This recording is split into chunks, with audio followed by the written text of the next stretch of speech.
Saudara-saudara, tahun 2015 ketika ada World Economic Forum, kami menyuarakan World Equality Forum.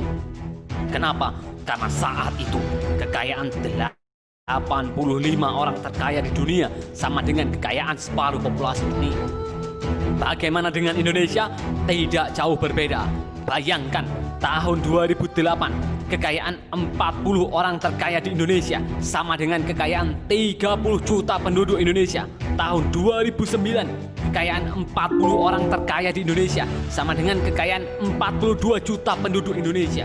Tahun 2010 naik lagi kekayaan 40 orang terkaya di Indonesia sama dengan kekayaan 60 juta penduduk Indonesia. Tahun 2011 semakin menyakitkan hati kita. Kekayaan 40 orang terkaya di Indonesia sama dengan kekayaan 77 juta penduduk Indonesia. Tidak cukup sampai di situ. 2017 kekayaan 4 orang terkaya di Indonesia sama dengan kekayaan 100 juta penduduk Indonesia. Sungguh menyakitkan mengetahui di negeri yang kita cintai ini, so few have so much, so many have so little. Tapi ini bukan soal angka, ini soal luka kita bersama. Karena kesenjangan ini, ada seorang bapak yang pulang ke rumahnya dengan penuh rasa bersalah karena tak mampu membeli susu untuk anak-anaknya. Karena kesenjangan ini, ada seorang ibu yang harus memohon belas kasih di rumah sakit agar sang anak bisa mendapatkan pengobatan. Karena kesenjangan ini, ada seorang anak yang harus menundukkan kepalanya karena tak mampu melanjutkan pendidikan. Banyak VOC gaya baru yang mencabut rasa keadilan di tengah-tengah kita. Pemuda dari bangsa lain boleh memberikan kritik, tapi tidak dengan kita. Karena kita adalah bagian dari Indonesia. Bukan tugas kita sekedar memberikan kritik, tapi tugas luhur kita adalah menghadirkan sebuah solusi. Masa depan bangsa ini bukan berada di tangan pemuda-pemudi utopis, tapi ada pada genggaman pemuda-pemudi yang bekerja keras untuk menyelesaikan masalah bangsa. Oleh karena itu, saya mengajak generasi muda Indonesia untuk bersama-sama kita bergandengan tangan, berjuang, berkelahi melawan ketidakadilan. Tidak peduli usia kita, siapapun yang punya ide dan gagasan, mereka punya tempat untuk mengabdi di negeri ini. Hari ini, Indonesia memasuki sebuah era baru, di mana nilai-nilai penghormatan bukan lagi diberikan kepada mereka yang punya kesejahteraan finansial, tapi diberikan kepada kita, generasi muda yang punya ide, gagasan, dan kepedulian untuk bangsa.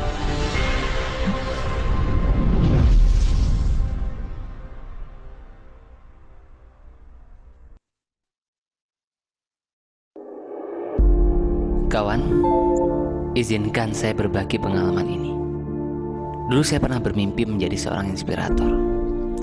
Saya yakin pilihan kata yang tepat itu bisa mengubah pemikiran seseorang, bisa membuat orang-orang yang pesimis menjadi optimis, bisa membuat orang-orang utopis menjadi peduli.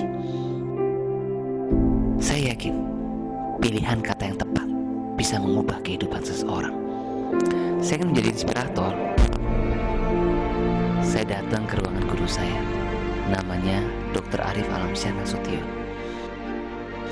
Saya bilang, "Dok, saya ingin menjadi inspirator seperti dokter."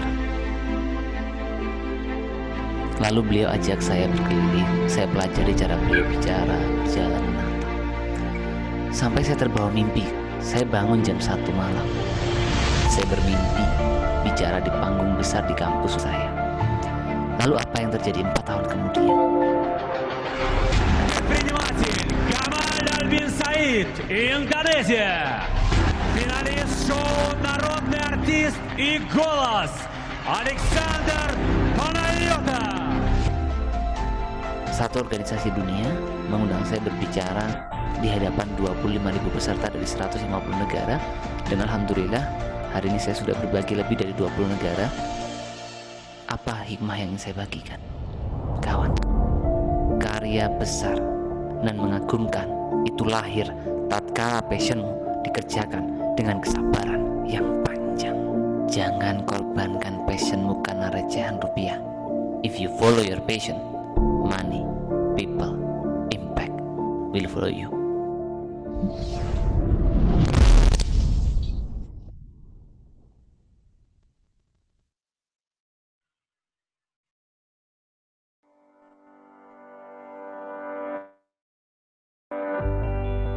Pernah nggak waktu ngerjain sesuatu, kamu merasa ini gue banget?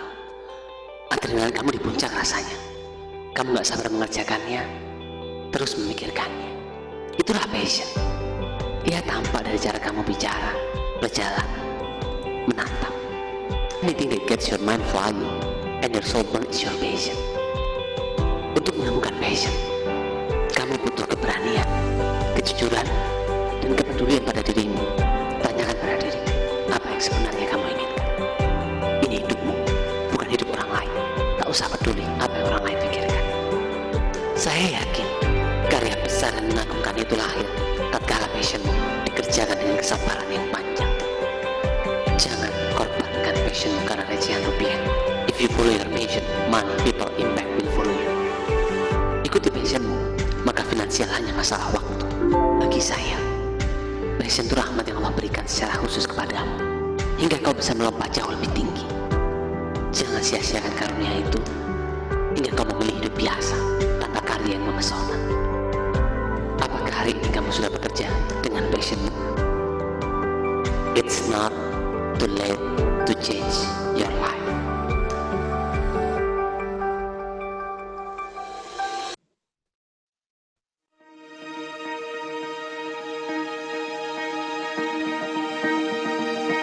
Kawan, untuk menempuh 400 meter, siput butuh waktu 37 jam, tapi mobil Formula One hanya 9 detik.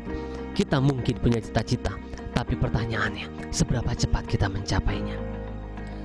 Never limit your vision based on your current resources. Hold the vision, trust the process, the vision pulls you. Cita-cita kita harus melampaui uang kita, melampaui waktu kita, melampaui kemampuan kita. Tancapkan dalam pikiran kita, mimpi itu murah, merealisasikannya yang mahal.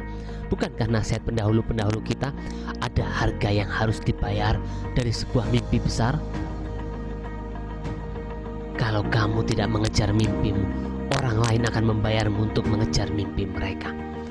Jangan korbankan mimpimu karena recehan rupiah. Keep our feet on the ground, eyes on the people surrounds us, and the vision on the sky. Biarkan mimpimu melangit, tapi hatimu tetap membumi.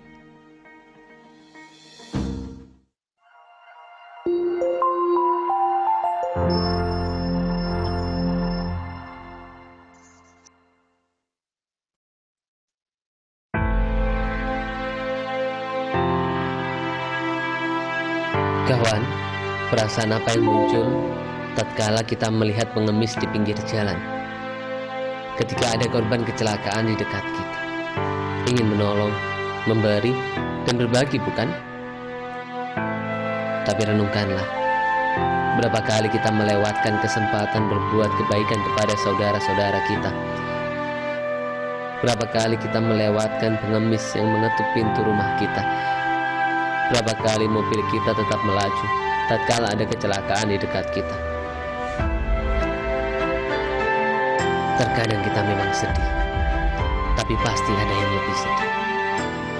Jika engkau berpikir hidup ini berat dan tidak adil, maka ingatlah, pengemis, orang-orang tanpa penglihatan, anak yatim piatu, mereka lebih berhak mengatakan bahwa hidup ini berat dan tidak adil. Kepada mereka kita diminta memperhatikan, jika kita ingin Allah memperhatikan kita. Boleh jadi, saat engkau tidur terlelap, pintu langit sedang diketuk oleh puluhan doa kebaikan untukmu. Dari orang fakir yang telah engkau tolong, dari orang yang kelaparan yang telah engkau beri makan, dari orang yang dihimpit kesulitan yang telah engkau lapangkan. Oleh karena itu, janganlah sekali-kali engkau meremehkan sebuah kebaikan. Orang tidak peduli seberapa hebatnya kita, orang tidak peduli seberapa kayanya kita, orang tidak peduli seberapa pintarnya kita. Yang mereka pedulikan hanyalah satu, apakah keberadaan kita memberikan manfaat untuk mereka. Oleh karena, berilah manfaat, ulurkanlah tangan, pancarkanlah terus kebaikan.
Dr. Gamal Albin Said adalah seorang inovator kesehatan dan wirausaha sosial.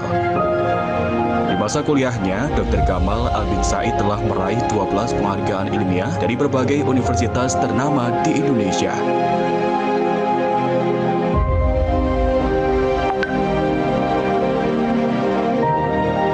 Kisah seorang anak pemulung bernama Khairunisa yang meninggal di gerobak sampah ayahnya karena sakit diare dan tak mampu berobat memotivasi Dr. Gamal Albin Said mengembangkan berbagai inovasi kesehatan untuk mencapai visinya membuka akses layanan kesehatan kepada semua orang, khususnya mereka yang kurang mampu. Berbagai inovasi yang telah dikembangkan, diantaranya klinik asuransi sampah, Inmate, dan siapapeduli.id. Berbagai inovasinya telah membantu masyarakat yang kurang mampu untuk bisa merasakan manisnya layanan kesehatan. Dengan berbagai inovasi kesehatan yang telah dikembangkan, Dr. Gamal Albin Said menjadi pemuda pertama di dunia dan satu-satunya di Asia yang meraih penghargaan HRS The Prince of Wales Youth Sustainability Entrepreneur Award dari Kerajaan Inggris yang diserahkan langsung oleh Pangeran Charles.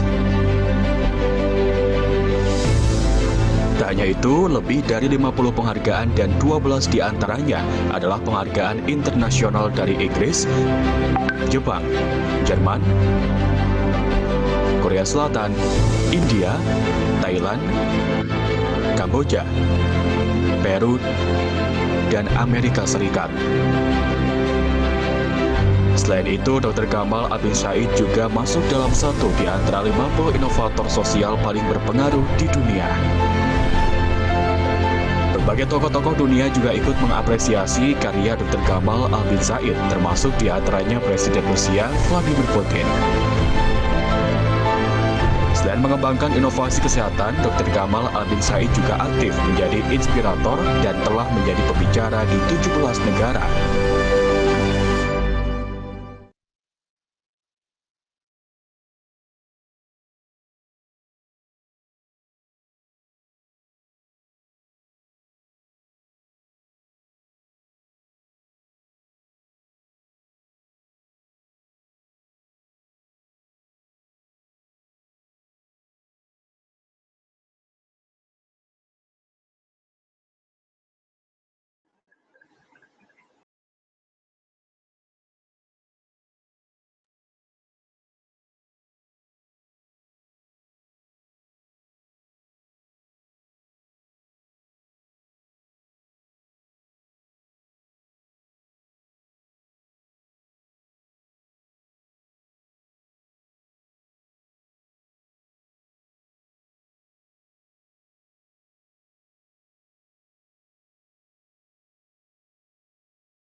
Bismillahirrahmanirrahim. Assalamualaikum warahmatullahi wabarakatuh. Waalaikumsalam warahmatullahi wabarakatuh. Alhamdulillahi alamin. Assalatu wassalamu ala asrafil anbiya wa mursalin sayyidina wa maulana Muhammadin amma ba'du. Pertama-tama marilah kita panjatkan puji syukur kehadirat Allah Subhanahu wa taala karena berkat rahmat hidayah nikmatnya ya, nikmat kesehatan, nikmat pendengaran, nikmat penglihatan, nikmat akal, nikmat fasilitas umum, fasilitas yang kita miliki, fasilitas kuota, kita semua bisa berkumpul dalam serangkaian acara DM1 online kami bela negara, yaitu Stadium General bersama Dr. Gamal dengan keadaan sehat walafiat tanpa kekurangan suatu apapun. Tak lupa sholawat serta salam kita aturkan kepada Nabi kita, suri tauladan kita, Nabi Muhammad SAW, yang kita nantikan syafaatnya di yaumul kiamat kelak. Amin. Baik teman-teman semuanya, izinkan saya untuk memperkenalkan diri. Saya Sheila, di sini saya bertugas sebagai moderator yang akan memandu jalannya Stadium General sore hari ini. Sebelumnya, saya akan membacakan susunan acara pada sore hari ini, yaitu yang pertama adalah pembukaan, yang kedua adalah tilawah, yang ketiga adalah pemaparan materi oleh Dr. Gamal, yang keempat adalah sesi tanya-jawab, dan yang kelima adalah penutup. Langsung saja, mari kita buka acara pada sore hari ini dengan membaca basmalah, kemudian dilanjutkan dengan Al-Fatihah bersama-sama. Bismillahirrahmanirrahim. Al-Fatihah. A'udzubillahi minasyaitonirrajim. Bismillahirrahmanirrahim. Alhamdulillahirabbil alamin arrahmanirrahim maliki yaumiddin. Iyyaka na'budu wa iyyaka nasta'in ihdinas siratal mustaqim siratal ladzina an'amta 'alaihim ghairil maghdubi 'alaihim waladdallin. Amin. Selanjutnya, agar kegiatan Stadium General ini ada keberkahannya seperti itu, mari kita mendengarkan, menyimak lantunan tilawah oleh saudara kita, Akhina Eko Febrianto. Kepada Akhina Eko, waktu dan tempat dipersilahkan. Baik Kak, terima kasih atas waktunya.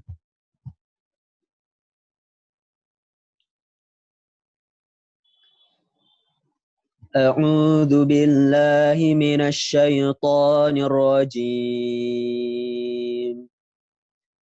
بسم الله الرحمن الرحيم سبح لله ما في السماوات وما في الأرض وهو العزيز الحكيم هو الذي أخرج الذين كفروا من ديارهم لأول الحشر ما ظننتم أن يخرجوا وظنوا أنهم مانعتهم حصونهم من الله فأتاهم الله من حيث لم يحتسبوا وقذف في قلوبهم الرعب يخربون بيوتهم بأيديهم وأيدي المؤمنين فاعتبروا يا أولي الأبصار ولولا أن كتب الله عليهم الجلاء لعذبهم في الدنيا ولهم في الآخرة عذاب النار ذلك بأنهم شاقوا الله ورسوله ومن يشاق الله فإن الله شديد العقاب ما قطعتم من لينة أو تركتموها قائمة على أصولها فبإذن الله وليخزي الفاسقين وما أفاء الله على رسوله منهم فما أوجفتم عليه من خيل ولا ركاب ولكن الله يسلط رسله على من يشاء والله على كل شيء قدير ما أفاء الله على رسوله من أهل القرى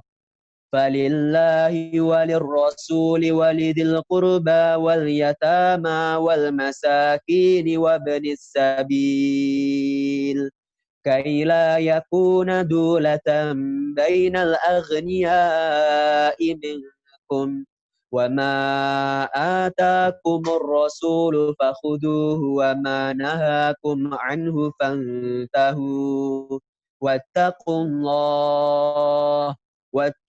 الله إن الله شديد العقاب صدق الله العظيم. Sadaqallahul Azim. Jazakallah khairan kepada Akhina Eko Febrianto. Ini sembari menunggu Dr. Gamal, teman-teman semuanya, dimohon untuk nanti ketika Stadium General berlangsung, teman-teman untuk menyalakan kameranya agar kita bisa fokus untuk menerima materi yang disampaikan oleh Dr. Gamal. Dan juga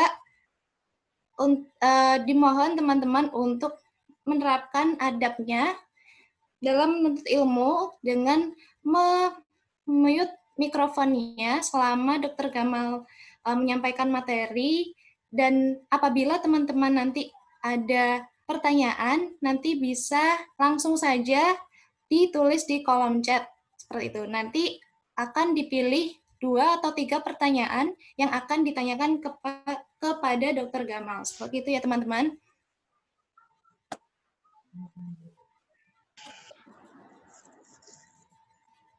Baik, Jadi, sebelumnya saya akan memperkenalkan apa sih Komisariat Bela Negara itu.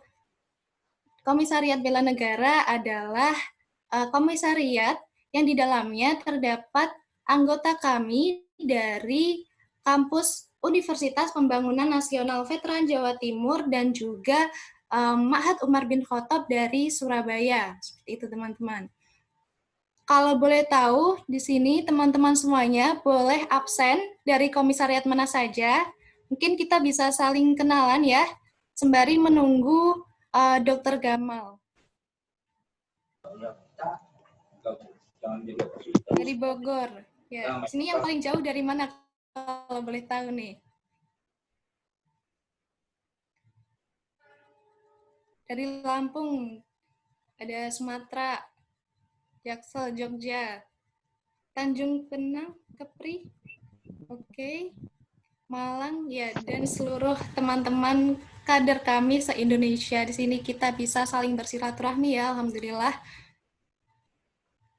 Oh iya teman-teman, jadi sini ketika nanti Dr. Gamal sudah hadir, mari kita sambut dengan jargon DM1 online kami Bela Negara, yaitu apabila saya bilang being an impactful Muslim statesman for better Indonesia 2045, teman-teman bisa jawab, I am Muslim, I am impactful, I am for better Indonesia, Allahu Akbar.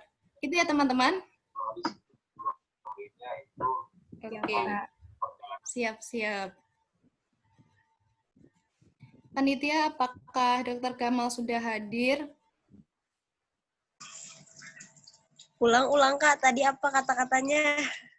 Oke, Tulis jadi di jargonnya komentar, Kak. yaitu, oke, mungkin panitia bisa membantu menuliskan ya.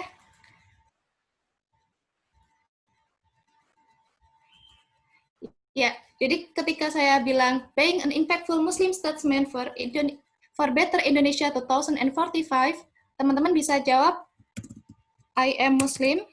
Bentar ya. I am Muslim.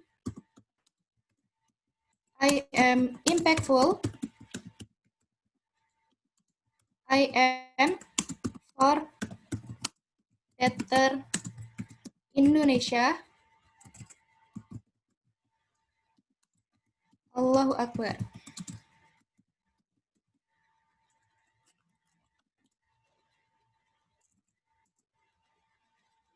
Sudah saya tulis di kolom chat ya, teman-teman. Oke. Karena Dr. Gamal belum hadir, jadi sini yang kalau boleh tahu yang tadi peserta DM1 boleh raise hand.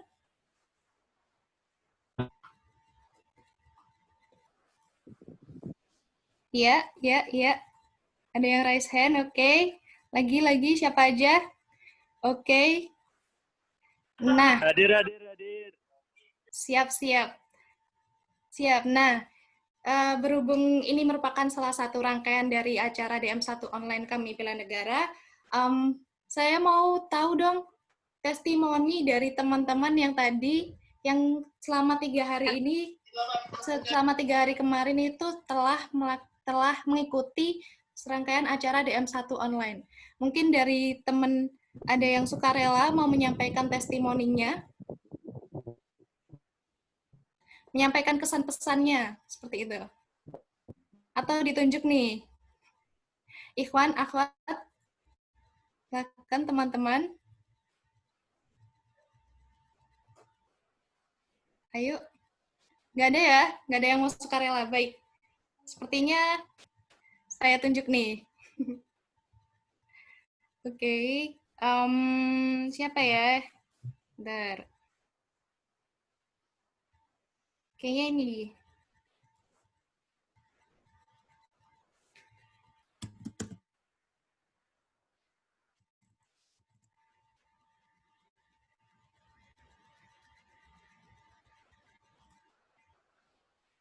Kepada Akhina Naufal Amin mungkin. Boleh menyampaikan testimoninya selama mengikuti DM1, kesan-pesannya.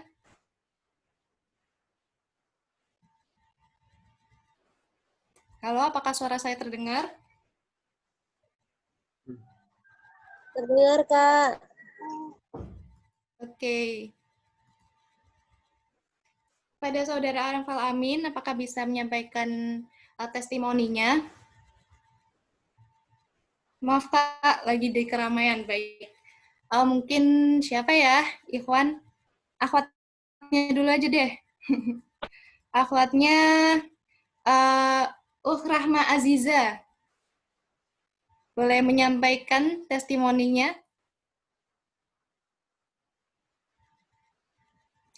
Mungkin bisa open mic ya.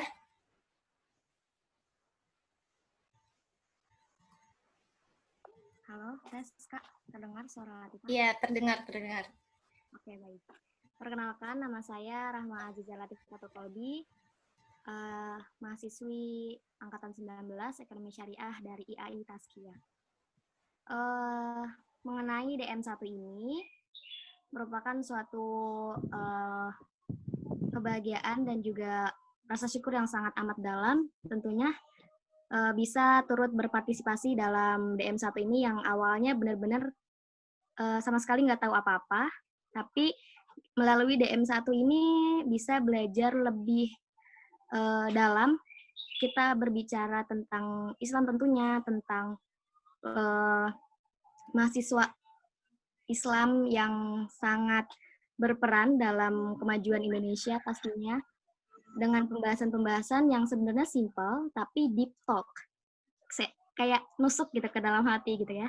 Jadi dari sini saya bisa mengubah pola pikir tentunya untuk bukan hanya memiliki IQ yang tinggi aja, tapi kita juga harus memiliki akhlak yang bersatu.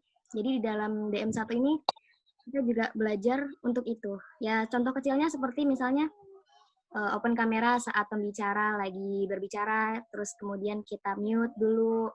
Kemudian kalau misalnya kita mau keluar dari Zoom, misalnya mau ke kamar mandi, kita juga harus izin. Itu kan hal-hal kecil ya, Kak. Tapi di sini dari DM1 kita belajar bahwa dari situlah, dari hal-hal yang kecil itulah kita mulai belajar gitu. Satu kata seru, terus juga berkesan.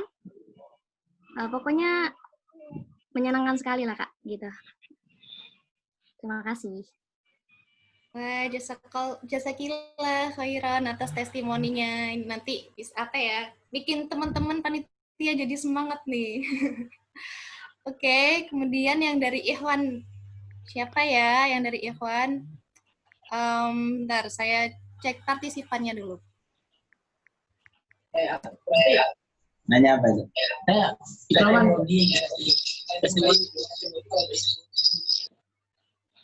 Oke, mungkin ada yang mau sukarela atau sebelum saya tunjuk nih.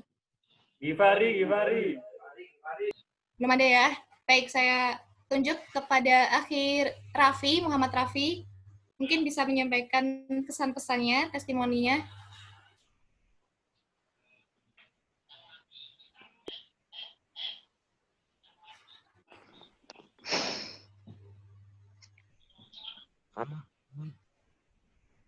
Halo?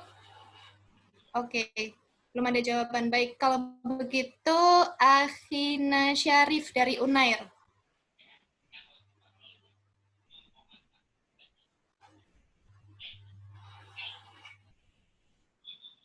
Halo? Ya, halo. Iya. Oh iya. Mungkin bisa menyampaikan testimoninya sembari kita menunggu Dr. Gamal. Oh, iya.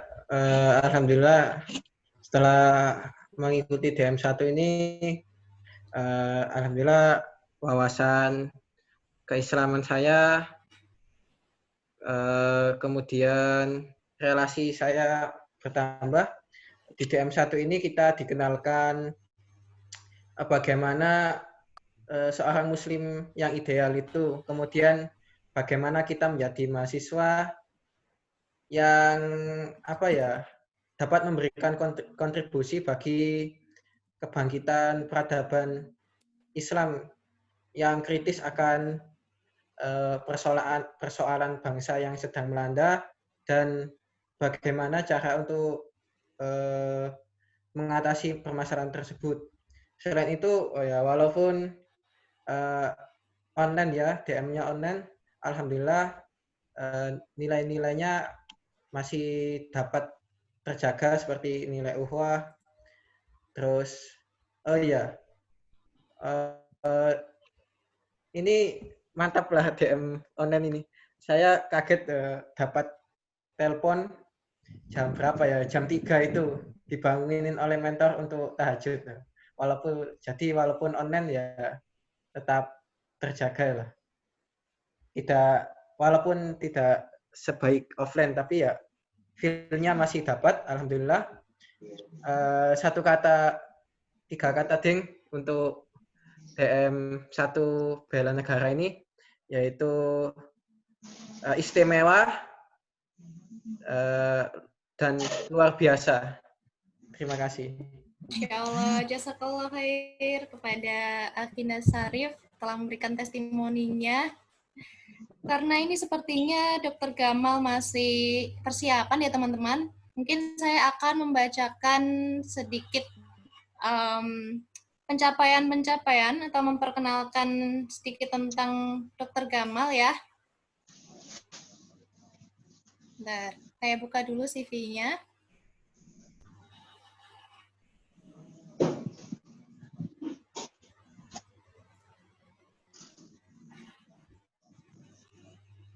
Baik, Dr. Gamal Albin Said, MPiomed, adalah seorang dokter, inovator kesehatan, wirausaha sosial, dan juga inspirator kebanggaan Indonesia yang dulunya merupakan kader kami, teman-teman semuanya. Beliau memiliki banyak prestasi dan memperoleh penghargaan internasional dan penghargaan dalam negeri. Pada penghargaan internasional, beliau memperoleh 11 penghargaan dan 33 penghargaan dalam negeri. Di antaranya, penghargaan internasionalnya yaitu yang pertama ada penghargaan People Choice Award dari California University tahun 2015 di Amerika Serikat.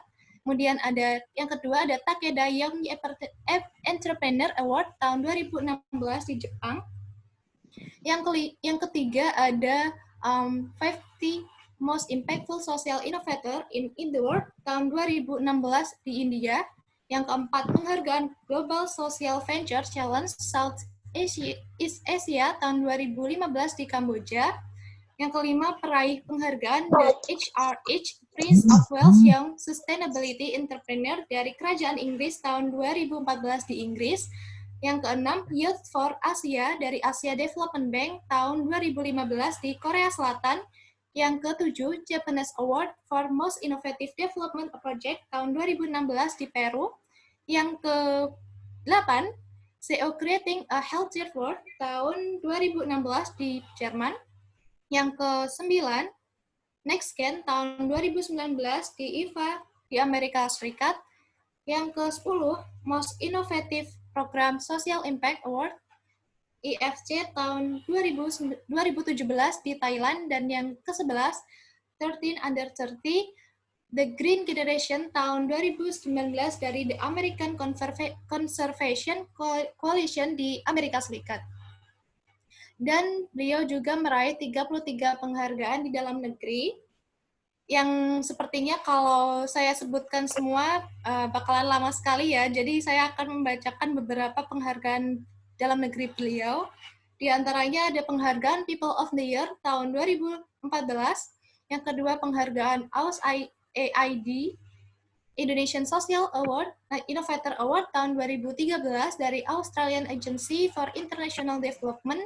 Yang ketiga, peraih penghargaan Indonesia MDG Awards 2013 dari Utusan Khusus Presiden RI. Yang keempat, Pemuda Pelopor Internasional tahun 2014 dari Kementerian Pemuda dan Olahraga Republik Indonesia. Dan yang kelima, penghargaan Kalpataru 2016 dari Menteri Lingkungan Hidup dan Kehutanan, dan sebagainya. Masya Allah sekali ya. beliau merupakan salah satu kader kami yang sangat menginspirasi seperti itu. Jadi bikin ke-trigger kita untuk bisa mengikuti jejak beliau atau bisa menjadi lebih baik lagi seperti itu ya teman-teman. Panitia, apakah Dr. Gamal sudah hadir?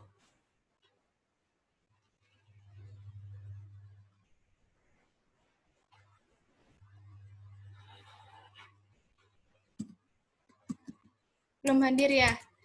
Oke, kalau gitu kita latihan jargon aja yuk. Diharap teman-teman untuk menyalakan mic-nya. Jargonnya seperti yang sudah saya tulis tadi ya. Siap. Saya contohin dulu. Kalau saya bilang, being an impactful Muslim statesman for better Indonesia 2045, teman-teman nanti jawabnya, I am Muslim, I am impactful, I am for better Indonesia, Allahu Akbar. Seperti itu ya teman-teman. Ayo kita latihan dulu, sembari nanti untuk menyambut Dr. Gamal. Diharap teman-teman open mic-nya. Yuk, open mic-nya. Yang lain, semuanya. Siap. Kita getarkan Zoom-nya. Kita getarkan Zoom-nya. Pengen tahu semangatnya teman-teman nih untuk menuntut ilmu, untuk berdiskusi bersama Dr. Gamal. Oke, sepertinya teman-teman sudah siap. Oke, kita latihan dulu. Oke. Being an impactful Muslim statesman for better Indonesia 2045. I am Muslim. I am impactful. I am for better Indonesia. Allahu Akbar. Siapa di sini yang cuman takbirnya doang?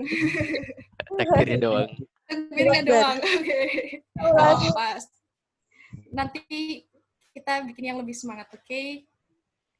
Ini sudah ada 90 partisipan. Kita absen lagi yuk. Dari mana aja nih? Oh, Dr. Gamal sudah ada. Oke. Ayo teman-teman kita nyalakan mic-nya. Mari kita sambut Dr. Gamal dengan jargon kita. Ayo semuanya. Oke, siap. Being an impactful Muslim statesman for better Indonesia 2045. I am Muslim. I am impactful for Indonesia. Allahu Akbar. Masya Allah, tabarakallah. Terima kasih teman-teman. Diharap untuk menyalakan videonya agar kita bisa fokus untuk menyimak materi yang akan disampaikan oleh Dr. Gamal.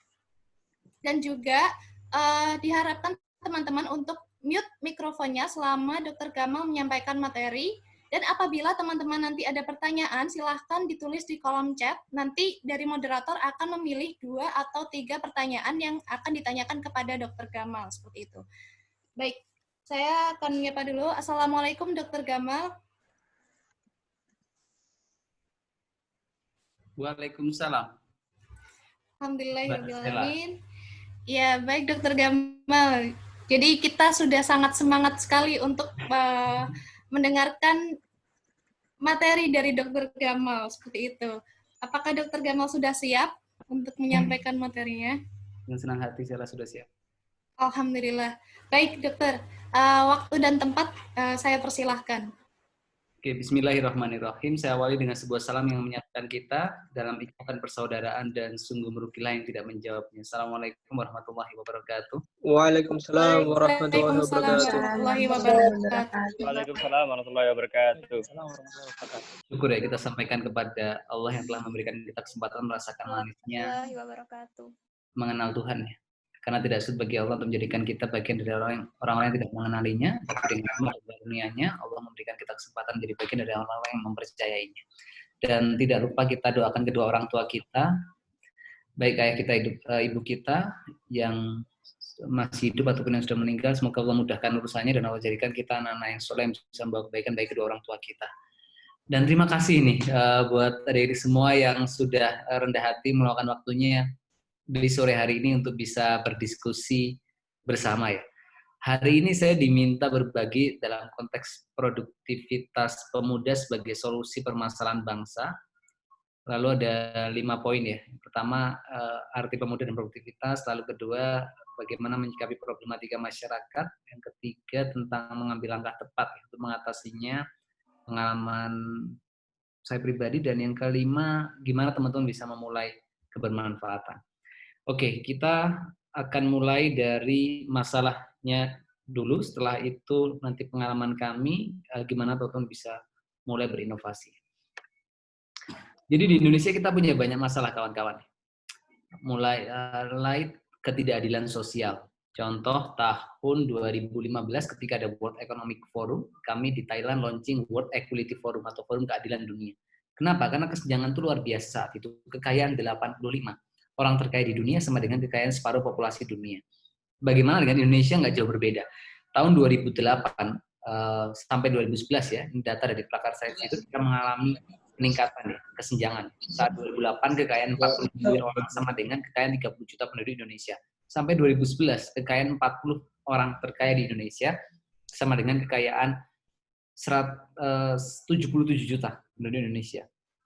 Sampai Februari 2017, Oxfam itu rilis kekayaan 4 orang terkaya di dunia sama dengan kekayaan 100 juta penduduk 4 orang terkaya di Indonesia sama dengan kekayaan 100 juta penduduk Indonesia. Sampai Bank Dunia itu angkat bicara bahwa pertumbuhan ekonomi kita selama 1 dekade hanya dinikmati oleh 20% orang, sehingga 80% tertinggal di belakang, termasuk Credit Suisse juga menyampaikan bahwa kesenjangan kita nomor 4 di dunia ya, setelah Rusia, India, dan Thailand.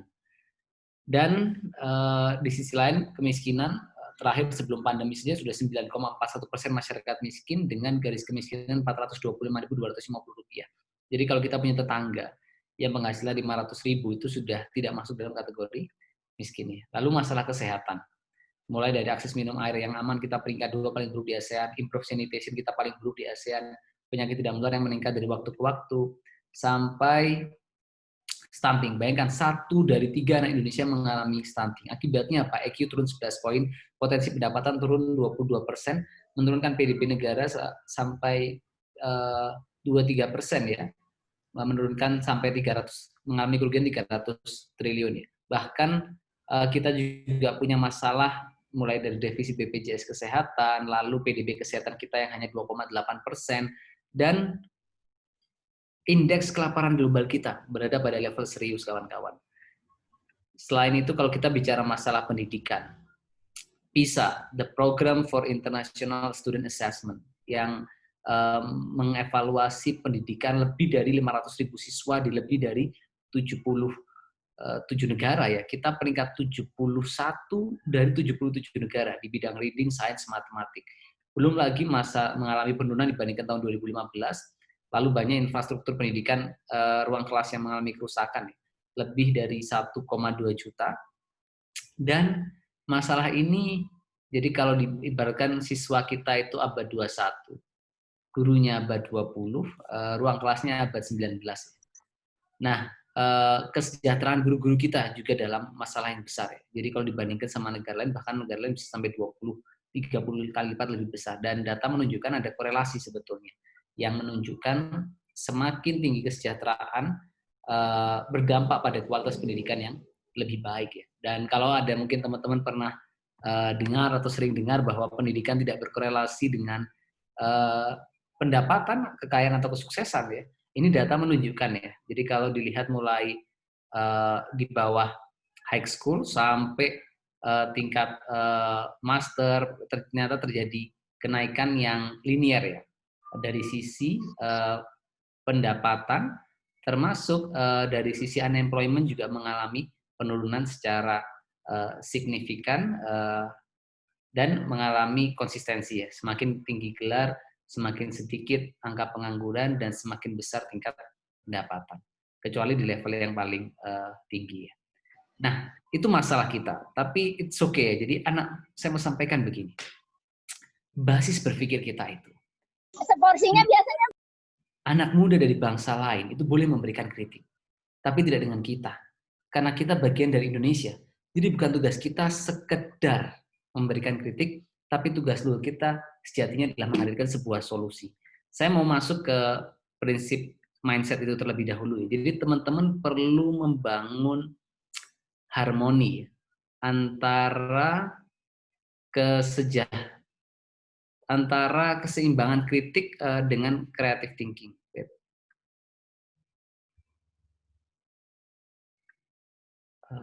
Sorry.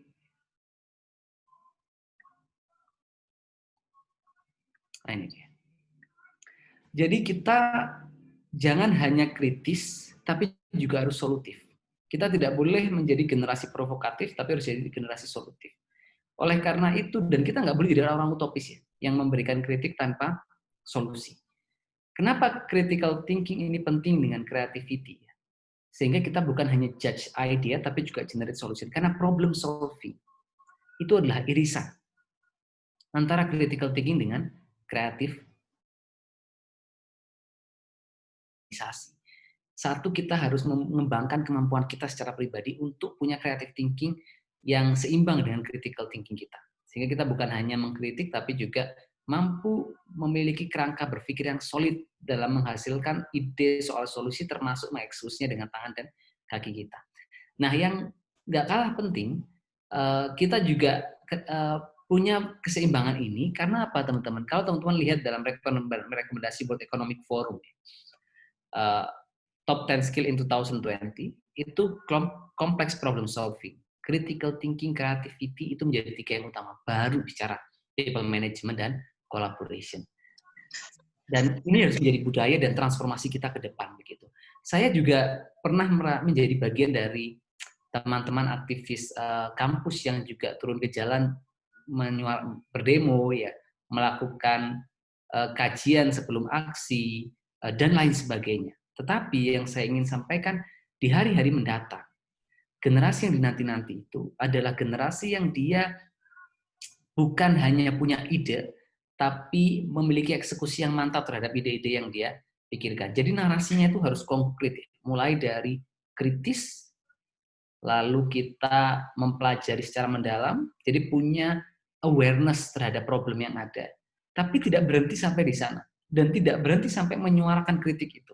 Tapi kita melanjutkan tugas itu sampai pada memikirkan solusi apa yang harus kita sampaikan. Termasuk pada endingnya adalah kita menginisiasi sebuah karya nyata untuk menyelesaikan masalah itu.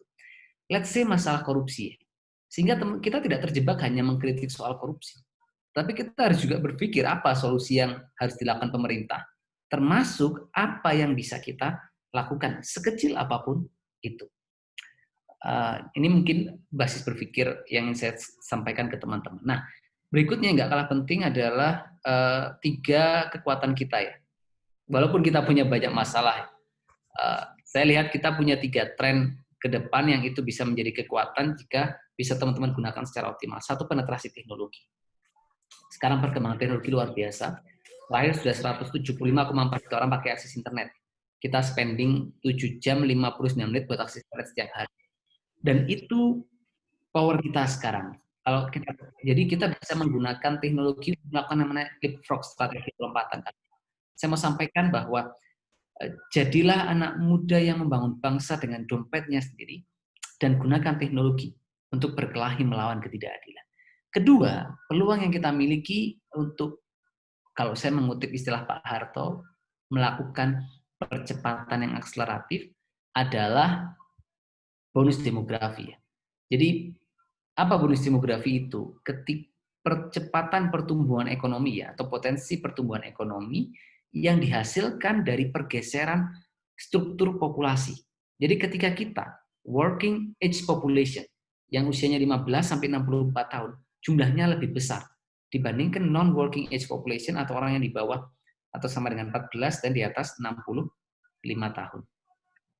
Nah, peradaban dunia itu menunjukkan negara-negara yang melalui bonus demografi, mereka punya lompatan besar dalam sejarahnya ya. Mulai dari Jepang, Singapura, Hong Kong, Korea, mereka mengakhiri bonus demografi dengan PDB yang luar biasa. Dan kita sekarang itu mengalami puncak dari bonus demografi di Indonesia.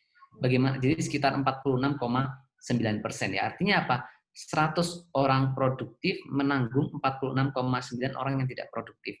Dengan demikian dependensi rasio kita kecil, rasio ketergantungan. sehingga produktivitas ekonomi kita bisa naik. Dan yang ketiga adalah selain proporsi usia produktif naik, produktivitas ekonomi didorong lebih optimal. Bagaimana itu bisa terjadi? Kenapa perubahan proporsi penduduk bisa mendorong percepatan sebuah bangsa secara signifikan? Satu, tenaga kerjanya banyak. Kedua, kenaikan jumlah tabungan nasional. Karena yang ditanggung jumlahnya sedikit, uang itu bisa ditabung. Nah, ketika uang ditabung, ekonomi berputar lebih baik. Dan karena yang ditanggung sedikit, uang bisa dipakai buat kesehatan dan pendidikan. Nah, itu menjadi kekuatan kita yang kedua. Dan yang ketiga adalah teman-teman semua ya. Anak-anak muda yang punya kesadaran sosial mengambil tanggung jawab moral untuk menyelesaikannya. Jadi saya ingin sampaikan bahwa hari ini Indonesia itu memasuki sebuah era baru di mana nilai-nilai penghormatan bukan lagi diberikan kepada mereka yang punya kesejahteraan finansial, tapi diberikan kepada kita, generasi muda yang punya ide, gagasan, dan kepedulian. Oleh karena itu tidak peduli usia kita. Siapapun yang punya ide dan gagasan, mereka punya tempat untuk mengabdi di negeri ini. Dan saya yakin Indonesia masa depan itu kita butuhkan 3 hal kawan-kawan. Satu adalah kepemimpinan di semua level. Jadi teman-teman harus punya orientasi untuk menyiapkan dirinya. Untuk mampu menangkap momentum apapun yang muncul di kemudian hari lewat kapasitas dan kompetensi yang memadai. Jadi kepemimpinan kita itu harus kokoh. Mulai even kita memimpin organisasi kita, perusahaan kita, organisasi masyarakat, nanti menjadi pejabat publik ya, atau apapun itu di level keluarga dan sebagainya. Tapi kita harus terus punya orientasi, membuat diri kita itu punya kapasitas dan kapabilitas untuk mengelola orang dalam jumlah lebih besar, sumber daya yang lebih besar, dan struktur yang lebih besar. Jadi itu penting karena dengan kepemimpinan itu akhirnya kita akan mampu meluaskan dampak yang kita miliki. Nah, prinsipnya Leiden is Legend ya. Kepemimpinan itu jalan kepemimpinan adalah jalan penderitaan dan memimpin adalah menderita. Contoh Jenderal Hugeng, teman-teman. Itu meninggalkan rumah dinasnya di Jalan Patimura, Jakarta Selatan, pindah ke rumah sederhana di Jalan Madura, Jakarta Pusat. Lalu Kiai Haji Agus Salim tinggal dengan istri dan 8 orang anak dalam satu rumah yang hanya memiliki satu kamar berukuran kecil dan berjualan minyak tanah untuk menghidupi keluarganya. Muhammad Natsir pakai jas tambal dan mengayuh sepeda ontel ke rumah kontrakannya Pak Syafruddin, Menteri Keuangan era Bung Karno, yang bahkan tidak bisa membeli popok buat anak-anaknya, dan kita sering dengar bagaimana Muhammad Hatta tidak bisa membeli sepatu beli impiannya. Kedua, yang kita butuhkan adalah merit system, the best and the brightest sons and daughter of Indonesia. Contoh kita bisa belajar dari Singapura. Tahun 65, saat Singapura lepas dari Federasi Malaysia, Lee Kuan Yew saat itu meneteskan air mata ditonton jutaan orang lewat televisi. Karena dia dan Partai Aksi Rakyat yang dipimpinnya yakin bahwa Singapura harus bergabung dengan Federasi Malaysia. Bagaimana tidak ya? Dia harus memimpin negara baru, miskin sumber daya, lalu sulit dengan air bersih, minim bahan bakar, sepertiga penduduknya tinggal di daerah kumuh dan tidak bisa membaca. Tapi bayangkan dalam waktu 55 tahun, Singapura bertransformasi. Kalau kita lihat berbagai indikator-indikator dunia, Human Development Index, Competitiveness Index, Innovation Index, dan lain sebagainya, meletakkan Singapura di deretan atas ya, berbagai indikator-indikator itu. Apa penyebabnya? Salah satunya adalah merit system. Meritokrasi itu sebuah sistem yang memberikan penghargaan lebih kepada orang-orang yang berprestasi. It starts with the same opportunities. Akibatnya apa? Bayangkan, ketika di sebuah kota atau di sebuah negara, kebijakan selalu dirancang oleh orang terbaik di negara itu. Akhirnya adalah kualitas keputusan yang lebih baik, kualitas kebijakan yang lebih baik, dan determinasi program yang lebih optimal. Dan ketiga yang kita butuhkan adalah persatuan kita, teman-teman ya. Jadi kepersatuan kita untuk mampu melalui. Jadi selain kita yang sedang bekerja untuk Indonesia, ada orang di luar sana yang juga sedang bekerja buat Indonesia. Selain kita yang sayang dan cinta sama Indonesia, ada orang yang berbeda pemikiran, berbeda kelompok, berbeda golongan, dan bahkan berbeda individu yang bekerja untuk Indonesia.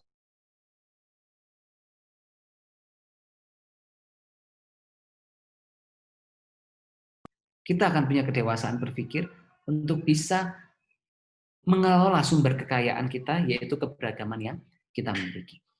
Dan yang kedua, sekarang saya akan grounded ya, supaya teman-teman tidak terjebak dalam sebuah narasi-narasi besar, tapi betul-betul bisa mengeksekusi secara nyata. Saya akan masuk dalam 2 hal, kawan-kawan.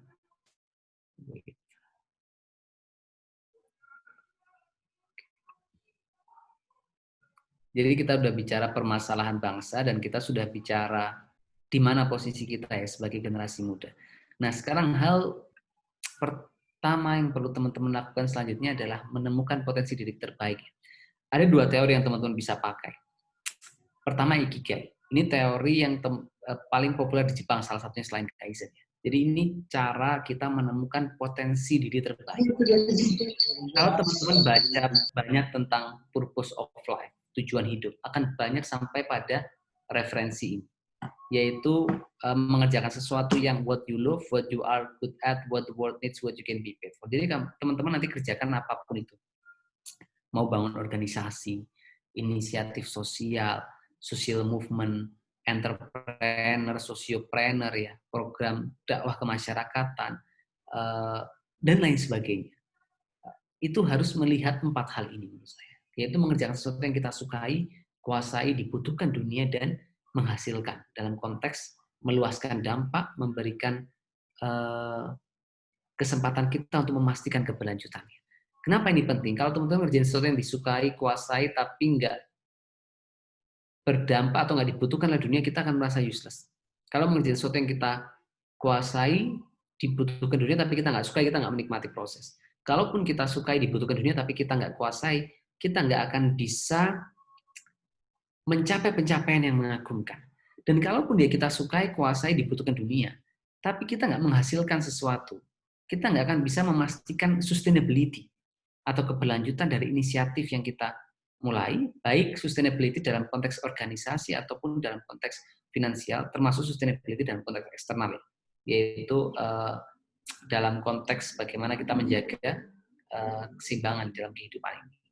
Nah, jadi 4 hal itu penting. Kalau saya menambahkan 1 lingkaran dalam diagram Venn ini, sesuatu yang baik buat akhirat kita, sesuatu yang Allah ridhoi dan betul-betul membawa kebaikan buat akhirat kita. Dan yang nggak kalah penting adalah teman-teman bisa pakai teori yang lain, ini hampir serupa dari Divine Calling, dosen di Harvard University, Tal Ben-Shahar namanya. Kerjakan sesuatu yang kita sukai, kuasai, dan bermanfaat.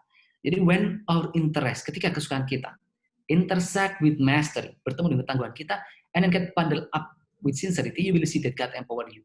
Bungkus dengan ketulusan, maka lihatlah bagaimana Allah membesarkan kita. Jadi 2 hal itu penting, sehingga harus ambil posisi diri itu yang clear terhadap berbagai pilihan karir ataupun peluang-peluang di hari-hari mendatang, sehingga produktivitas ke depan. Nah, saya meyakinkan teman-teman bahwa teori ini penting. Saya pakai betul dalam kehidupan saya, inovasi kesehatan.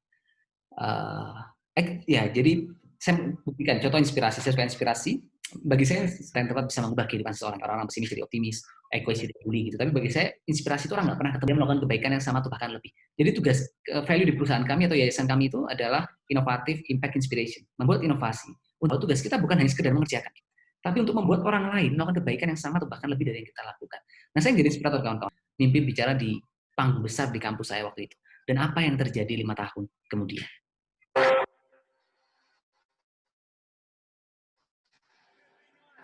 Gamal Albin Said, Indonesia. Finalis show dan profession. Nah, sekarang saya masuk, sebelum saya berbagi pengalaman yang kami kembangkan, ada 2 paradigma berpikir yang penting buat teman-teman lakukan. Jadi kalau saya boleh jujur ya, ada 1 keyword yang penting dan efektif yang itu perlu teman-teman lakukan ke depan, yaitu membangun kompetensi, lalu kedua membuat portofolio, dan yang ketiga baru membangun pengakuan publik. Pengakuan publik ini even didefinisikan dalam konteks popularitas ataupun sesuatu yang punya dampak luas di masyarakat. Jadi begini. Pertama, bangun kompetensi keahlian kita di bidang tertentu. Kita punya popularitas, pengakuan publik ya, tapi kalau kita nggak punya kompetensi, itu tidak akan bisa dioptimasi. Kompetensi nggak cukup. Jadi kompetensi teman-teman nanti lulus S1, misalkan ngambil S2 ya, atau mendalami 1 bidang lewat course dan lain sebagainya, atau jenjang yang lebih tinggi, itu kita bangun kompetensi. Tapi kenapa itu nggak cukup? Kita harus mengejawantahkan kompetensi kita dalam karya nyata. Teman-teman yang buat yang kuliah mungkin di bidang komunikasi, buat coba inisiatif atau entah perusahaan, organisasi, startup ya, misal komunikasi di bidang kesehatan atau membantu komunikasi dari sisi organisasi ataupun mungkin di bidang dan lain sebagainya.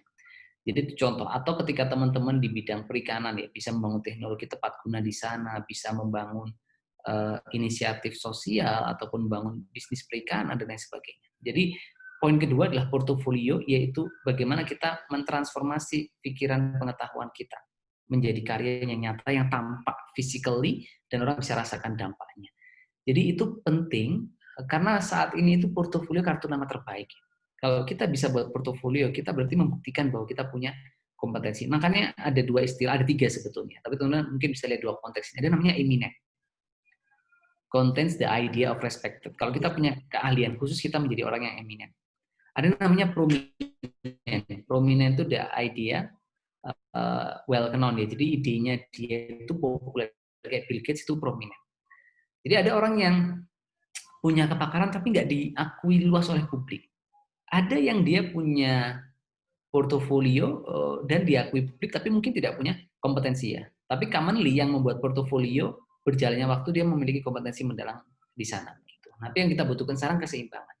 Sehingga tadi tidak lagi kita terjebak dalam orientasi pengakuan publik saja. Jadi pengakuan publik itu akan efektif tadi ketika dia bisa kita gunakan untuk memperkuat kompetensi kita. Bisa kita gunakan untuk memperkuat portofolio kita menjadi lebih masif dan berdampak. Contoh ya, orang yang punya pengakuan publik, ketika dia buat satu tulisan saja, tulisannya bisa membantu, menginspirasi, bermanfaat buat ratusan ribu orang, bahkan jutaan orang. Sehingga pengakuan publik itu harus kita lihat. Bukan dalam konteks aktualisasi, bukan dalam konteks ego atau pembuktian diri. Tidak, tetapi kita lihatnya sebagai tools yang bisa kita gunakan untuk meluaskan kebermanfaatan kita. Oke. Nah, sekarang kita bicara sesuatu yang nyata yang bisa teman-teman kembangkan. Saya kasih disclaimer dulu ya. Jadi apapun yang kita diskusikan tadi dan nanti itu jadi omong kosong semua. Kalau kita nggak punya mentalitas implementasi. Jadi semua jadi berguna. Jadi tidak berguna kalau kita nggak implementasi itu. Jadi there is no room for mediocre. Push to the limit. Saya mau sampaikan bahwa sebentar, mau tahu nggak cara instannya buat sukses teman-teman? Mau atau mau banget? Mau banget. Mau tahu banget. Ya. Sayangnya tidak ada ya. Jadi tidak ada instan, cara instan buat sukses. Kamu harus mau naik tangga. Wa malazatu ila ba'da ta'ab. Tidak ada keberhasilan tanpa kepayahan. Kapal yang berlabuh di pelabuhan itu memang aman, tapi bukan itu tujuannya di bawah kapal. Jadi nikmatilah tantangan. Karena di sanalah orang hebat, orang kuat, orang tangguh dibesarkan. Nah, di situ ada dua mindset yang penting. Harus mau soroh, kalau bahasa Jawanya, harus mau susah. Jadi ada harga yang mahal yang harus kita bayar gitu dari sesuatu yang kita inginkan.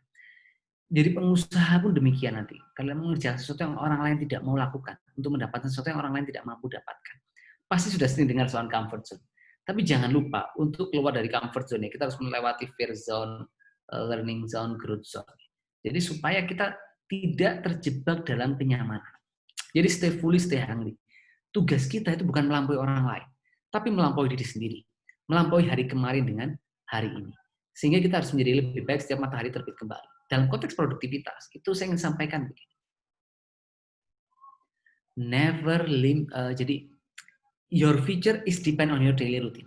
Masa depanmu ditentukan oleh bagaimana kamu menghabiskan waktumu setiap hari. Coba lihat hari ini, nggak usah jauh-jauh kita. Bangun jam berapa dari pagi kita? Jam 2, 3, atau lebih dari itu.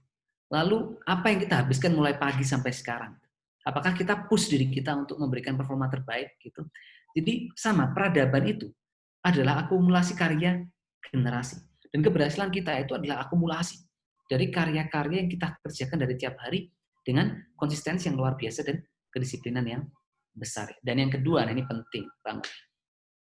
Teman-teman nggak boleh terjebak dalam fixed mindset. Harus punya growth mindset. Orang fixed mindset, stuck dia, macet ya, nggak tumbuh-tumbuh ketika temannya tumbuh cepat. Orang yang growth mindset bisa mengalahkan orang-orang seusianya, bahkan orang-orang yang 10-20 tahun di atas usianya, lewat mindset yang tepat. Jadi mindset baru strategi dan eksekusi ya. Pertama, jangan fixed mindset. Fixed mindset itu gimana? Mudah menyerah, nggak suka tantangan, nggak suka mencoba hal baru, melihat kritik sebagai sesuatu yang sifatnya personal, melihat kemampuannya sudah ditentukan, melihat kegagalan sebagai batasan kemampuannya. Beda sama orang growth mindset. Growth mindset apa? Suka tantangan, ya, menikmati tantangan. Makanya saya punya prinsip nikmatilah tantangan, karena di sanalah orang hebat, orang kuat, orang tangguh dibesarkan. Lalu orang punya growth mindset, dia melihat kegagalan, bahkan kesalahan sekalipun, sebagai tempat dia belajar dan tumbuh. Dia menikmati kritik sebagai sesuatu yang dia butuhkan gitu, untuk dia menjadi orang yang lebih baik, menjadi orang yang punya kualitas lebih baik. Bahkan kalau mindset kita growth ini sudah matang, teman-teman. Saya sampai kadang-kadang sering mengatakan, ketika kita fail, saya katakan sama diri saya, ini jangan-jangan ya, ini harus saya lalui. Jadi saya harus merasakan hal terburuk untuk bisa mendapatkan hal yang terbaik. Itu kalau kita sudah betul-betul punya kekuatan growth mindset yang luar biasa. Jadi apapun yang terjadi dalam hidup kita lihatnya positif. Dan kita kelola itu menjadi sesuatu yang bisa membuat kita tumbuh dan bermanfaat. Lalu kalau kita bicara produktivitas lagi, teman-teman pakai teorinya Eisenhower Matrix. Ini dirumuskan oleh presiden di Amerika. Jadi konsepnya 4. Saya yakin sudah sering dengar ya, urgent, important. Tapi penggunaannya yang efektif gimana? Jadi kita harus fokus pada hal-hal yang penting tapi tidak mendesak. Sehingga kita tidak terjebak pada hal-hal yang penting mendesak. Karena spending waktu kita habiskan banyak pada penting tidak mendesak, sehingga kita bisa kurangi yang di bagian urgent and important. Nah, hal yang tidak penting dan mendesak kita bisa delegasikan, tidak penting dan tidak mendesak kita bisa eliminasi, sehingga kita respect sama waktu kita. Tumbuhkanlah rasa bersalah ya, ketika kita menggunakan waktu untuk sesuatu yang tidak bermanfaat. Nah, sekarang kita moving ke sesuatu yang konkret, teman-teman. Kalau waktu saya mau habis, tolong dikabarin Mbak Sela ya. Baik, Dokter Gamal. Waktunya masih 10 menit lagi. Ya, buat teman-teman yang mungkin nanti ada pertanyaan, bisa langsung ditulis di kolom chat ya, nanti bakalan dipilih sama moderator. 2 atau 3 pertanyaan yang terpilih. Nah, sekarang kita masuk ke, mungkin dalam konteks pengalaman saya, ini semata-mata buat referensi teman-teman semua. Ya, ini yang lebih penting adalah apa yang teman-teman bisa mulai. Jadi saya ketika kuliah, itu saya ngerasakan ya, semester 1 itu SO study oriented ya, kuliah pulang tuh buku. Semester 2 ngerasain aktif di organisasi ya. Tahun kedua jadi ketua organisasi, berpikir what next. Saya suka dunia ilmiah, jadi saya tuh researchaholic dulu, scientific ya. Banyak kampus di Indonesia tuh udah saya datengin ya, waktu itu juara ilmiah mulai Udayana, Atmajaya, Sriwijaya, Unsri, UNER, UNS, dan lain sebagainya. Sampai alhamdulillah dikasih penghargaan di kampus, lulus tanpa perlu mengerjakan skripsi. Terus berpikir what next. Baru di tahun keempat itu, semester 6-7 ya, semester 7, saya baru mulai buat startup ya, yang namanya Indonesia Medica. Value-nya health is fundamental human right, misinya open doors to access. Jadi teman-teman segera memulai ya, nggak usah menunggu lulus kuliah, sehingga ketika kita lulus kita sudah bisa push sekuat-kuatnya. Dan kami bersyukur inisiatif kami diapresiasi di berbagai negara. Ini nggak bermaksud sombong, cuma sedikit pamer ya. Mr. Gamal Albin Said from Indonesia Medica to join us on the stage for the prize giving ceremony. So why don't you come and stand?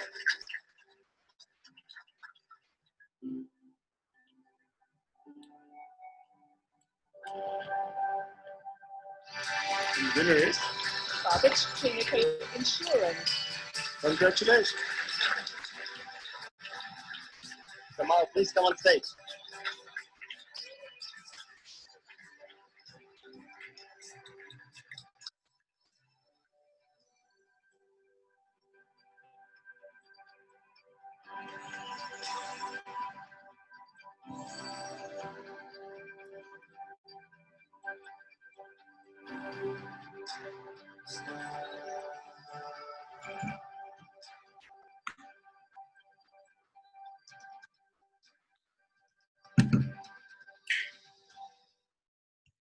Tapi saya mau tekankan satu hal ke teman-teman. Jadi jangan terjebak pada apresiasi, pujian, penghargaan ya. Don't try to impress people, but focus to impact people. Because impress will be lost, but impact will survive. Maybe you are impressive, but are you impactful? Jadi fokus pada dampak, bukan penilaian orang kepada kita. Pujian, hinaan, ya, penghargaan, cacian itu akan hilang. Tapi dampak nyata akan terus ada di tengah-tengah masyarakat. Dan yang nggak kalah penting adalah, sehingga kita punya orientasi apa? Don't be proud with your idea, but focus on the problem that you want to solve. Jadi jangan bangga dengan ide kita, tapi fokuslah pada masalah yang mau kita selesaikan. Oleh karena itu jadilah orang yang low profile, high profit, high impact ya. Jangan high profile, low profit, low impact. Jadi kekuatan kita, sumber daya yang kita miliki ya, kalian harus punya orientasi menjadi high elite of intelektual. Jadi orang elit itu disebut karena 3 hal.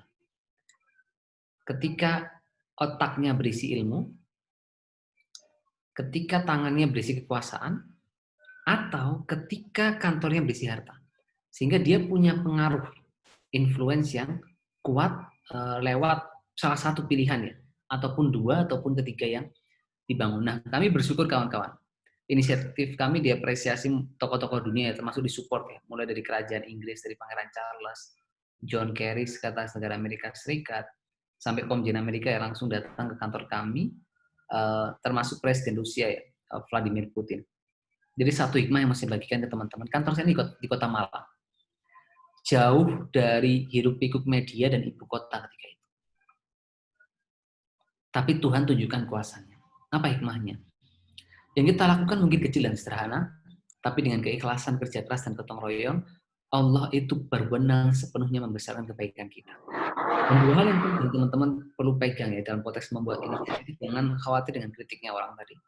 Saya ingat ketika saya mulai inisiatif, ada yang mengkritik, ya ngapain buat organisasi baru, kenapa nggak jalanin di organisasi yang sudah ada, kenapa buat yang baru, contoh. Ketika saya sudah running program, dapat support ya, dan lain sebagainya. Kenapa masih seperti ini programnya gitu? Mereka merupakan proses yang harus kita lakukan. Dan akhirnya waktu menjawab begitu. Makanya saya punya prinsip apa? Bekerja keraslah sampai orang yang menghinamu itu tanya, Mas ada lowongan kerja nggak? Jadi itu jawaban sadis buat orang-orang yang mengkritik kita dengan sangat sadis. Dan at the end ya, hanya loser yang mengkritik terus kan. Tapi akhirnya ketika kita sibuk berkarya, sebagian orang itu sibuk mengomentari kekurangan kita sampai dia tidak sadar bahwa kita sudah melesat jauh, tetapi dia menghabiskan waktunya, pikirannya, tenaganya untuk mengomentari apa yang kita kerjakan. Nah, yang kedua, sehingga prinsipnya begini. Mungkin teman-teman pernah merasa ketika mengerjakan sesuatu dikritik, ini orang belum ngapa-ngapain kok ngeritik kita gitu. Nggak usah khawatir, kamu nggak sendiri, saya sudah kenyang merasakan itu. Dan saya saksikan itu dialami orang-orang yang punya karya mengagumkan. Mereka dihina dengan sangat menyakitkan. Sebelum karya mereka tumbuh mengagumkan. Mereka menjadi manusia level 2 yang nggak peduli dengan hinaan itu, kebal dengan cacian itu, dan mereka fokus bekerja, tutup telinganya, dan akhirnya mereka mengubah hinaan, cacian, makian itu menjadi motivasi yang membuat mereka belajar, bekerja, berkorban 2, 3, 4 kali lipat lebih keras, yang akhirnya mereka membungkam orang-orang yang meremehkan mereka. Dan yang kedua, teman-teman harus punya mentalitas resiliensi, punya ketahanan. Dalam konteks apa? Jadi kita punya ketahanan sehingga tidak mudah menyerah dengan kegagalan. Teman-teman lihat kami dapat apresiasi dunia ya. Orang, but people don't see what really happen. Kami terima ratusan kali kegagalan. Jadi sudah biasa email saya itu diisi oleh unfortunately, itu udah kayak puasa Senin Kamis. Tapi prinsipnya apa? Success is not final. Failure is not fatal. Bayangkan kalau saya dikasih penghargaan Pangeran Charles terus saya sudah santai menikmati hidup. Betapa banyak penghargaan internasional yang mungkin tidak bisa kami akses. Berapa banyak support dari tokoh-tokoh dunia lain nggak bisa kami akses. Ya. Tetapi juga failure is not fatal. Kegagalan itu bukan sesuatu yang fatal. Oleh karena itu success is going from failure to failure without loss of spirit. Dan sekarang saya cerita sedikit mungkin soal 3 inisiatif yang kami kembangkan. Pertama adalah garbage clinical insurance. Namanya Khairunisa, penghasilan ayahnya 10.000 setiap hari, suatu hari dia sakit diare, tapi karena ayahnya nggak punya cukup uang, dia nggak bisa pergi berobat. Dia menemani bapaknya memulung sampai 5 Juni, ia meninggal di gerobak sampah ayahnya. Jadi saya itu menjadi spirit motivasi bagi saya dan tim untuk memulai inisiatif ini. Because we want to break down barrier between community. Jadi kami mengembangkan klinik asuransi sampah, sebuah asuransi mikro yang menggunakan sampah sebagai sumber pembiayaan. Jadi, dengan inisiatif ini kami datang ke rumah warga, kami bilang, Pak Pur, nggak usah khawatir, sekarang bisa berobat di tempat kami, termasuk bisa operasi rawat inap bagi yang membutuhkan, tapi cukup mengizinkan tim kami mengambil sampah anorganik secara rutin di tempat Bapak Ibu. Jadi kami bisa memberikan ketenangan kepada warga lewat inisiatif yang kami kembangkan. Ini pendapat warga soal inovasi kami.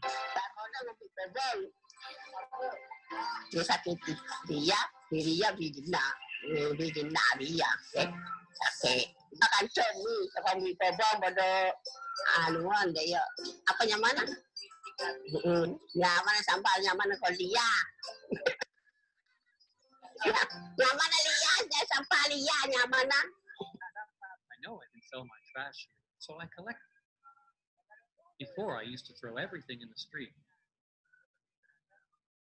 But now I started to realize that my rubbish could be useful. Pressure, and I need to see a doctor twice a month. I can visit a doctor without paying.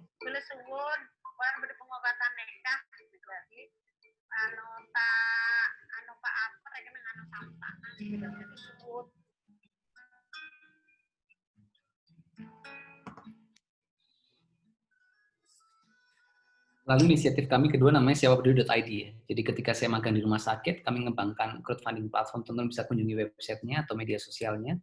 Alhamdulillah kami bisa membantu ribuan pasien mendapatkan pembiayaan kesehatan lewat platform yang kami kembangkan. Jadi ini crowdfunding pembiayaan kesehatan dengan pendekatan digital, sosial media, dan gerakan kerelawanan.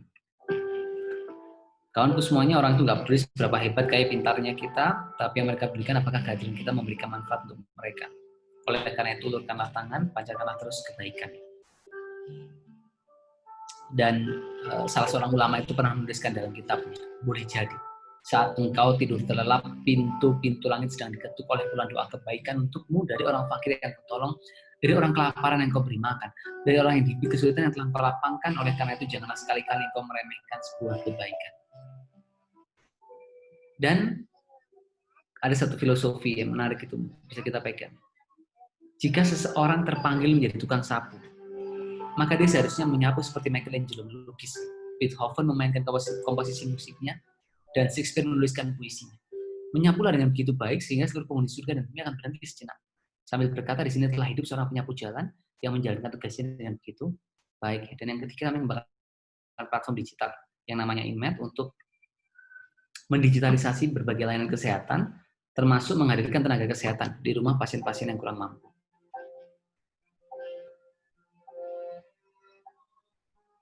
Nama saya Muna. Saya tinggal di Jawa Timur. Saya berumur 55 tahun. Saya punya 4 anak. 3 di antaranya sudah meninggal. Saya tidak punya biaya untuk berobat. Ayah saya mengalami kebutaan. Ibu saya ingatannya berkurang karena faktor usia. Dan suami saya sudah meninggal. Semua hal ini meninggalkan depresi yang begitu mendalam. Saya merasa sendiri, terperangkap, dan tanpa ada bantuan sama sekali. Suatu ketika Medika datang dan bicara sama keluarga sekitar, dan kami berbicara tentang kondisi saya.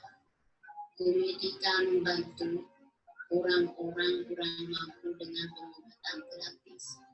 Mereka mengetahui informasi tentang saya dan membantu saya bertemu dengan seorang perawat. Perawat itu datang ke rumah saya dan merawat ibu saya. Ayah saya dengan bantuan Medika telah memberi kebebasan yang tak pernah kita miliki selama ini. Jadi itu sedikit referensi buat kawan-kawan, tapi ini hidup. Kalian segeralah memulai berkarya. Dan mungkin pesan terakhir dari saya buat teman-teman semua ya. Ini dari lubuk hati yang paling dalam ya.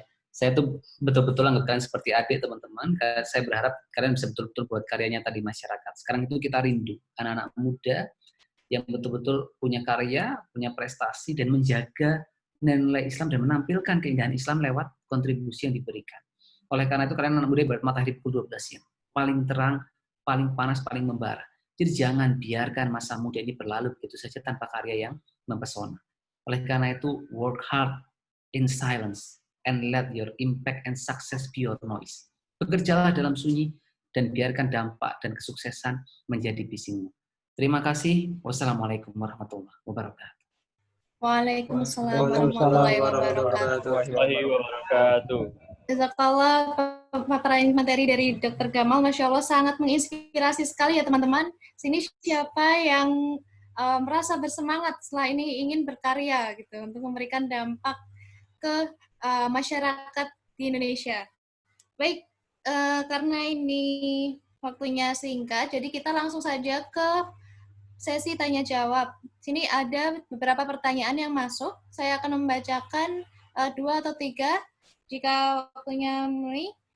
Untuk pertanyaan pertama, Assalamualaikum Dr. Gamal, saya Raffi Diaul Haq dari Sidoarjo, dari Ma'had Umar bin Khattab, Surabaya. Apakah benar bahwa popularitas itu berbanding lurus dengan kebermanfaatan yang kita ciptakan? Dan bagaimana cara menyikapi orang yang tidak suka dengan kebermanfaatan kita?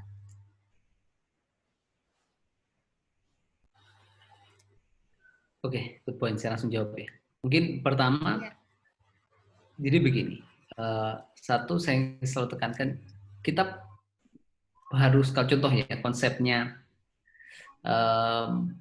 bagaimana kita punya paradigma yang tepat dalam hidup ini. Jadi keberhasilan itu sebetulnya kan akumulasi dari banyak hal. Soal positioning hidup yang tepat.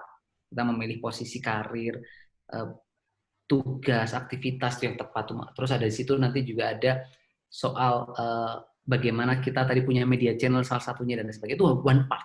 Jadi kalau lihat ada 7 elemen, sebenarnya media channel atau mungkin popularitas itu hanyalah satu di antara banyak hal tadi. Sehingga nggak jaminan juga ketika orang punya popularitas, banyak yang akhirnya semua orang kan ada yang naik terus turun, naik lagi terus turun, naik lagi terus turun. Jadi tergantung mindset kita melihatnya.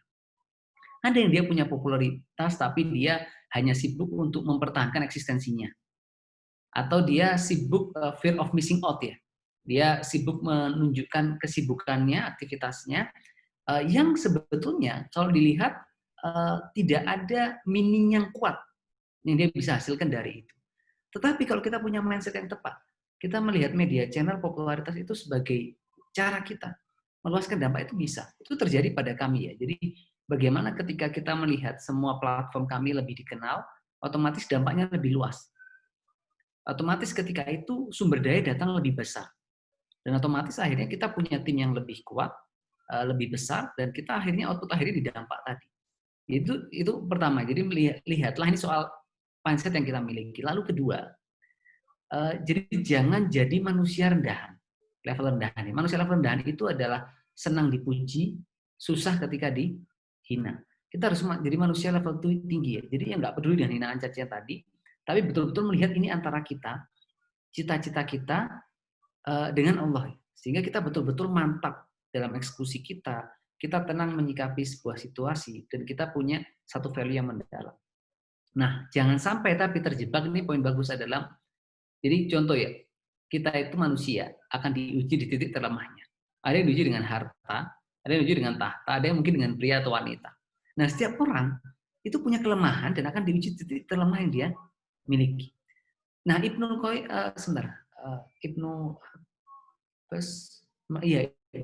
Abbas dalam salah satu kitabnya itu menuliskan, satu dari 7 bagian hidup itu kan berkumpul dengan orang-orang soleh.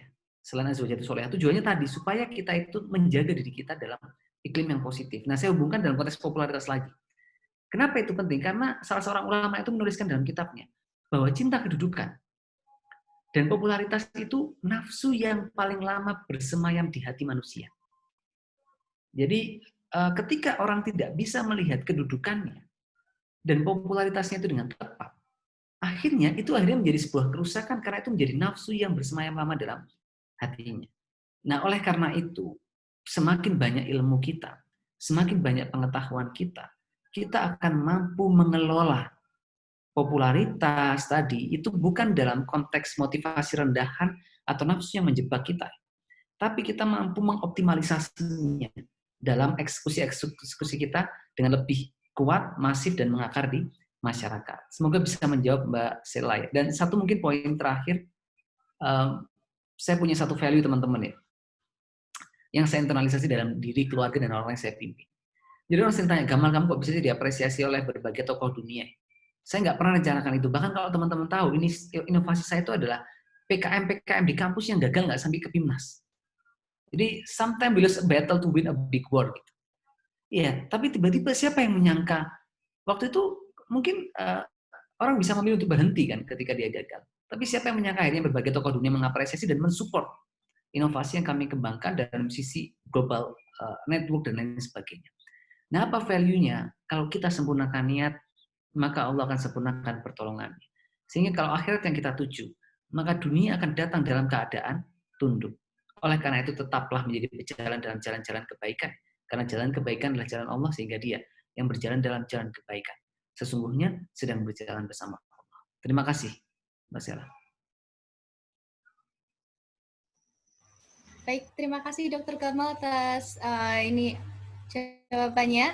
Mungkin masih bisa satu pertanyaan lagi ya Dr. Gamal. Ya, ini masih ada 10 menit lagi. Baik, sebentar. Untuk pertanyaan kedua, Assalamualaikum Dok. Ini dari Nasrul Institut Tazkiyah Bogor. Bagaimana menyeimbangkan profit dan impact dalam social enterprise kita? Oke. Jadi pertanyaan relevan sekali karena kalau kita lihat ya, saya akan coba masuk ke satu poin yang penting buat teman-teman bisa mulai inisiatif ini di masyarakat.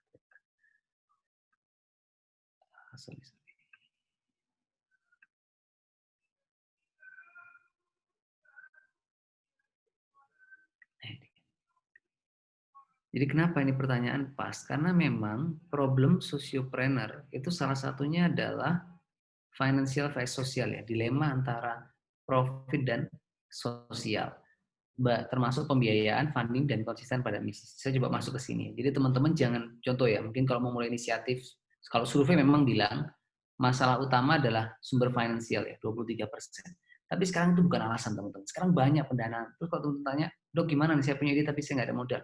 Syukur-syukur punya dana pribadi. Kalau nggak ikut kompetisi bisnis, ada ribuan di luar sana yang teman-teman bisa akses bisnis competition. Mau ikut crowdfunding juga bisa. Sekarang banyak platform crowdfunding yang bisa teman-teman akses. Ikut crowdlending bisa. Dia seperti crowdfunding tapi dananya dikembalikan ke publik. Ada inkubator seperti kami punya, Impact Inkubator, termasuk angel investor dan venture capitalist. Dan ini semua aksesibel. Kami Indonesia Medica membuktikan teman-teman. Kita reach puluhan pendanaan lewat platform dan inisiasi yang kami kembangkan. Bahkan 3 negara di benua Amerika. Amerika Serikat, Peru, Meksiko itu mensupport inisiatif kami yang ada di Indonesia. Jadi saya ingin sampaikan sudah tidak relevan lagi kita menjadikan dana sebagai pembenaran gitu.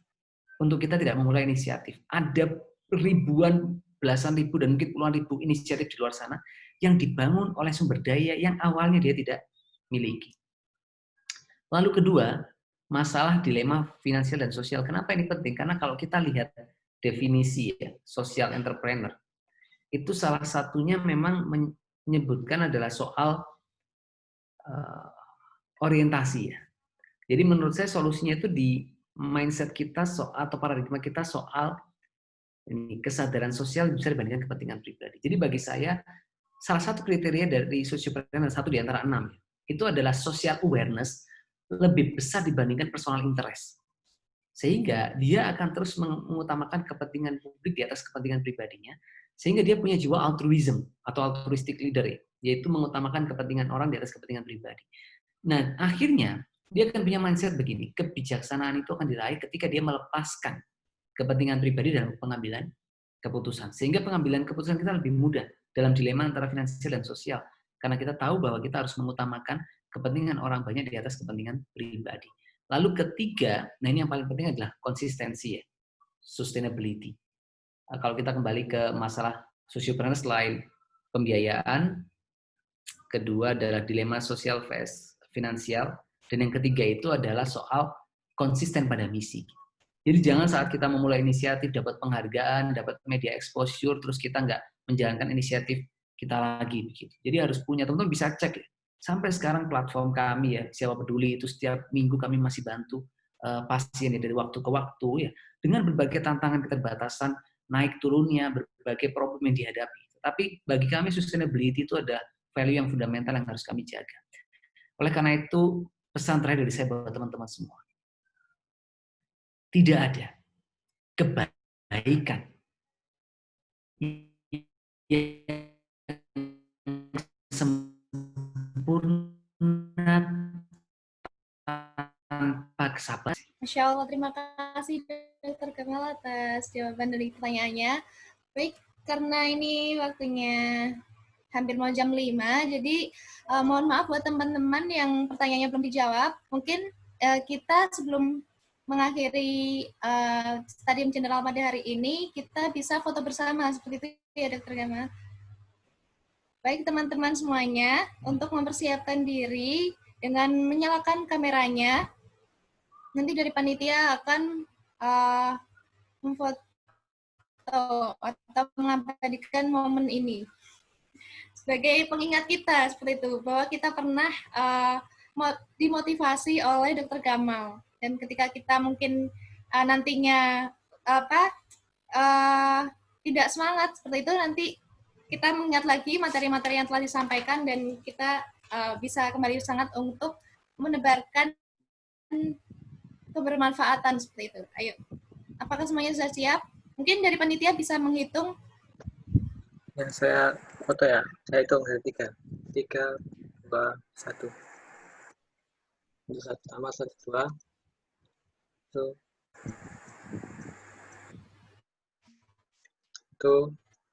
2. Sudah.